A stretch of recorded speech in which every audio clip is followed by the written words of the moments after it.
Hello, good day. So our topic for today is the different government accounting records.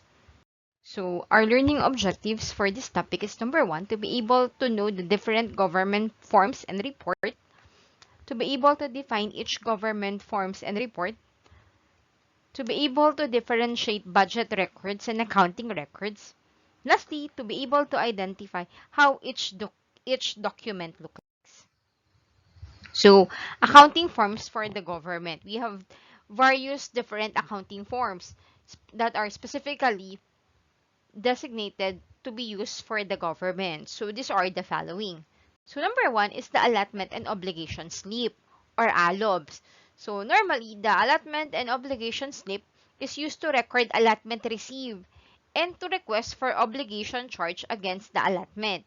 It shall be prepared before processing the claim to ensure that funds are available for the purpose. So normally, yung ALOBs, we usually use this so that the government fund will be noted on what are the obligations that are already being or already paid out of the allotment or yung allotment kasi ito yung budget na binibigay ng government sa bawat agency. So, these are also known as the NCA or yung mga ini-earmark ni government. So, kapag ka meron ng allotment, meaning you can now allowed to incur obligation. Kasi hindi ka pwedeng mag-incur ng obligation na walang budget sa government. So, normally, kapag ka nagkakaroon ng ganun, pwede kang masu. Kasi nag-purchase ka or nagawa ka ng something na wala pang budget. So, hindi kasi pwede yun. Dapat sa government, since it's accountability, pwede ka lang mag-incur ng obligation or gumawa ng mga dapat mong bayaran kapag ka meron ng allotment. So, we also have the order of payment. So, order of payment is accomplished by the accounting unit by stating the nature and computation of amount due before collection shall be received by the cashier. So, yung order of payment naman kasi, halimbawa, meron kang babayaran sa government, you need to be able to have this order of payment para makapagbayad ka sa cashier. Halimbawa, 'di ba, if meron kang utang with the Pag-ibig or meron kang housing loan, bago ka magbayad sa Pag-ibig, hingi ka muna ng order form para alam din ng cashier kung magkano yung sisingilin niya sa'yo. Okay? Next, we also have the disbursement voucher. So, si disbursement voucher naman is used by the government agency for all money claims. The number shall be indicate on the DV and on every supporting documents of the claim. The supporting document shall be listed on the face of the DV, and in case more space is needed, the back of the DV shall be used. So normally, the disbursement voucher, ito naman yung ginagamit na para mabayaran na ng government yung mga money claims. So kailangan din all the required documents should be attached. Halimbawa, kung for salary yan, kailangan nandun yung appointment mo, or meaning na in-hire ka ni government, so merong in-issue doon si civil service, ang tawag nila doon, appointment, dapat nandun din yung DTR mo so that the government will be able to know kung ilan ba yung lates and absences mo. Dapat sign yun syempre ng boss mo, together with the accomplishment report, so that alam ng government kung ano ba yung mga nagawa mo. But in most cases, meron namang rules kung ano yung mga dapat na attachment ni government for each claim. This is under COA Rules 2001 or 2012-001. So, lahat ng mga additional attachments nakalagay doon para ma-anticipate or malaman na legal ba yung claim na hinihingi mo kay government.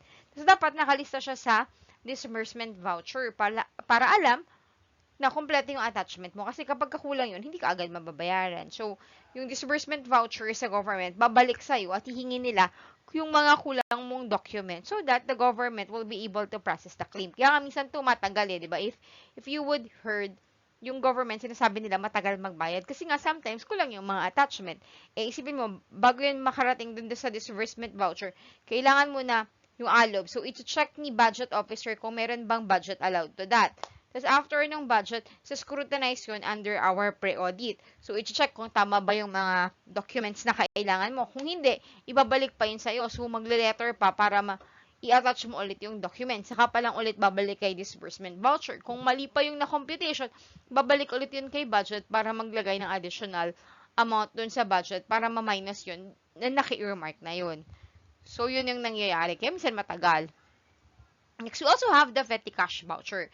Ito kasing petty cash voucher, bago lang to. Dati kasi, all government transactions should be supported by the disbursement voucher. Kaya lang kasi, di ba, merong mga cost yung checks. So, sometimes, mas mahal pa yung cost ng check kaysa dun sa kiniklaim kay government. Kasi, halimbawa, transportation or mamamasahe lang sa jeep, di ba? 30 pesos yung isang check eh. Tapos, 8 lang yung pamasahe sa jeep. So, nagawa na lang ng petty cash voucher. However, the petty cash voucher shall now be under our Empress system.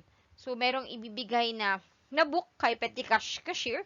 Ang tawag nila doon is cash journal. Tapos, i-record doon lahat ng mga cash na ibinigay sa or dinisburse ni petty cash custodian. Tapos, every year, merong COA rules na kailangan i-audit yung mga accountable officer or yung merong mga cash advances. Kasi meron tayo ring report na dapat all cash advances should be liquidated properly at the end of the year. So, every year, should check din to sa accountability. So, kung meron na kayong audit, usually, pine-perform natin dito yung cash count. So, we check on the accountability. Magkano pa ba yung accountability ni disbursing officer? Okay? So, ano ba yung petty cash voucher? So, this is used for the disbursement out of petty cash fund. Okay? So, ano bang mga itsura nitong mga to? So, ganito po.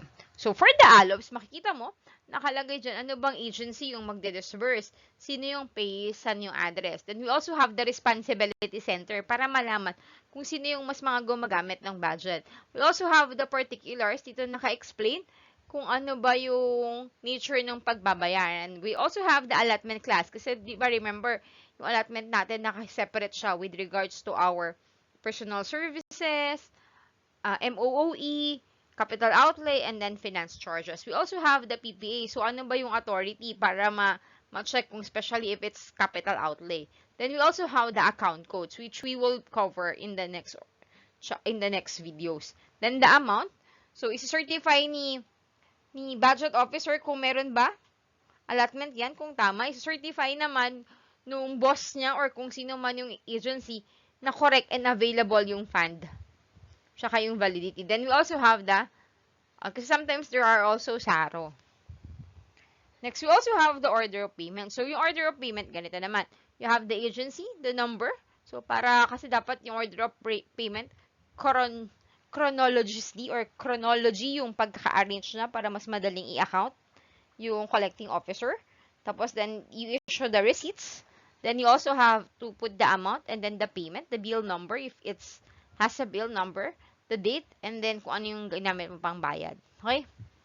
Next, we also have the disbursement voucher. So, si disbursement voucher, makita mo, agency din, yung disbursement voucher number. But since NGAS now, so pre-numbered na yan, you also have the dates, para alam yung dates, and the numbering is also for easy monitoring. You still have the name of the claimant, the employee number, the team, the address, and then the responsibility center, so that you would know kung sino ba yung mas malakas gumamit na agency or na department doon sa agency na yun. Then, the particulars, kung ano ba yung nature, yung amount. So, isa-certified kung sino ba yung, and if you will check, there's MDS, commercial checks, ADA, and others. So, normally kasi, kung MDS, these are coming from the general fund.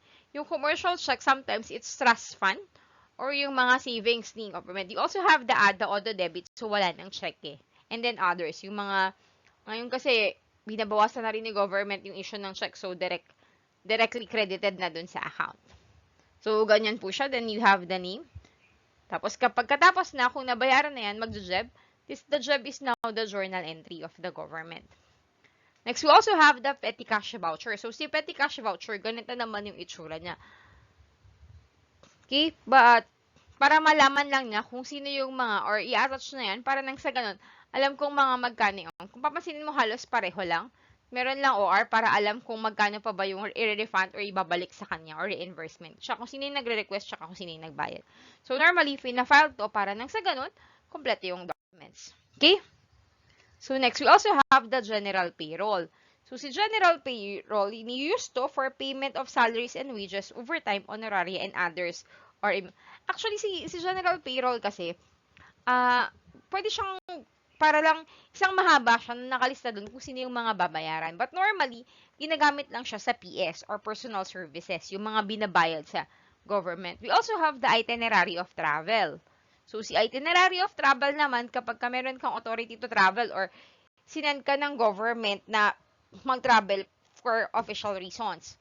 So, prepared by the concerned official or employee making the travels. Kasi syempre siya yung nakakaalam kung ano ba yung ginawa na during the period of the travel.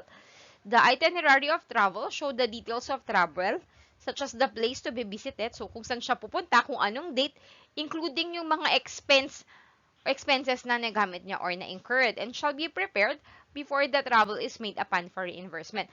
Pero kasi ito, merong law na nag-govern dito, yung PD,